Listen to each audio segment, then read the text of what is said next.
Rochelle, now you and Ed have kind of become the first family of green in a lot of ways. Does that mean maybe a little compromise takes place every now and then? I love the understatement. And it's usually on my side too. Oh. Yeah, the compromise is all about me. No, it's great. It's you know, you gotta stand for something, and this is a great thing to stand for. Ed has walked this walk way before I ever met him, and I thought, you know, I could do it. I mean, we've been together for 16, 17 years. I see. So in the beginning, I thought, well, yeah, I can do this, and then I tried and went, God, this is really hard. This is really hard. But you know, it's like every year I get a little better at it.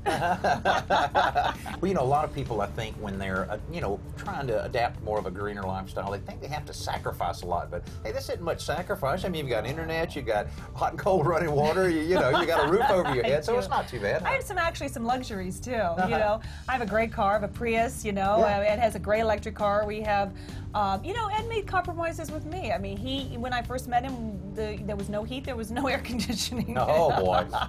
Well, let's just say it was minimal. And now he has, you know, I mean, he wouldn't be in a relationship otherwise. Right, so one sure. has to get that, and he has. And now we have solar, so it helps mitigate any of the cost and the carbon footprint. And so every year we've done something else and to make our life a little easier. Now we have a gray water system, which helps, you know, we can have more plants. Right, we can, sure. You know, every year we get a little more, and now I'm going to do a remodel. So that's my next step. Oh, there you go. Well, there's a lot of ways when you're approaching a remodeling project that you can be green. And a lot of the contractors are trying to catch on. I know. But, you know, nursing them along a little bit and how to recycle things and how to reuse things, that'll be a challenge for you as well. Oh, I know, and I'm terrified. But I'm up for the challenge. I've been with Ed for almost 17 years. I think I can handle it now. I couldn't have handled it 17 years ago, but now I'm up for the challenge.